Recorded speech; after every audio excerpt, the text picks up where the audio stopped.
Baik, perkenalkan nama saya Ria Tisnawati Joana, NIM 1910416942, mata kuliah Analisis Lingkungan Bisnis, dosen pengampu Adi Mursalin SEMM.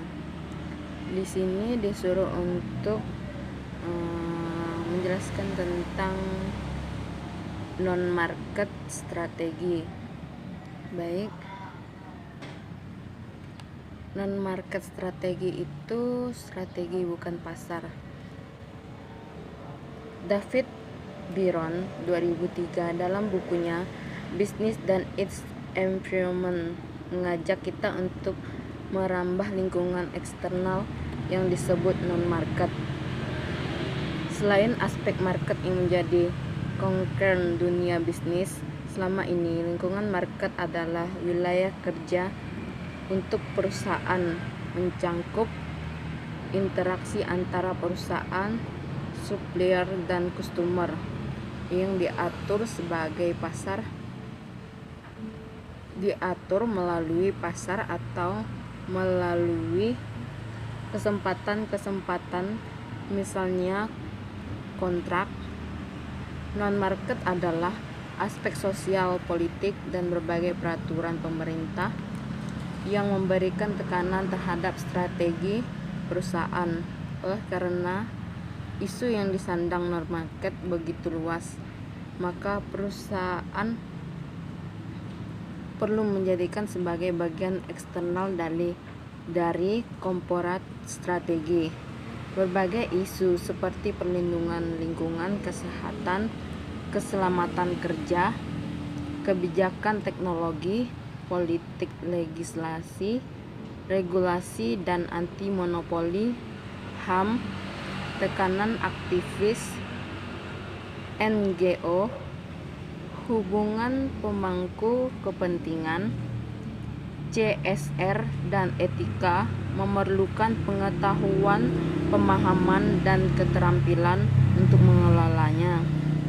Mungkin saja selama ini banyak perusahaan sudah melakukan analisa dan pendekatan terhadap isu tersebut, tetapi sifatnya sektoral,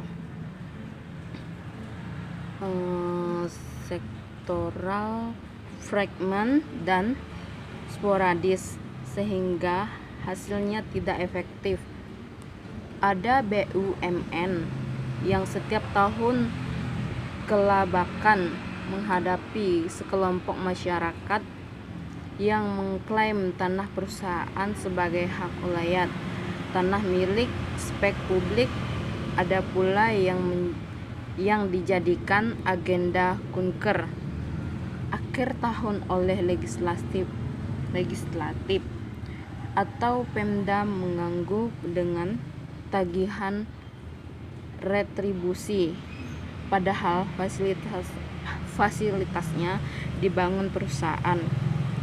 Belum lagi sentimen berantai yang dipicu masalah etnik, agama, dan kelompok lainnya yang dapat merembut kepersoalan rasialisme.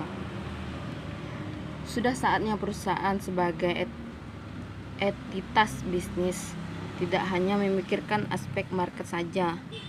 Aspek non-market memerlukan analisis yang lebih luas, seperti analisis struktur sosial politik masyarakat, bagaimana peta geopolitik dan sentimen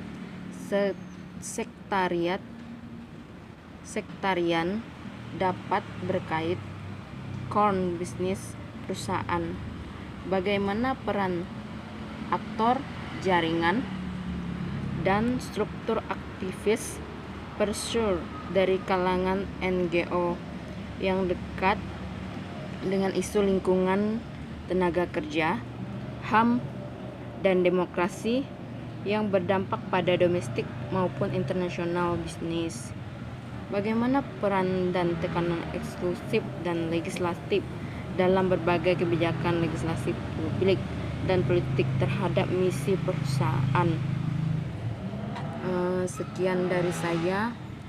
Jika ada kata-kata yang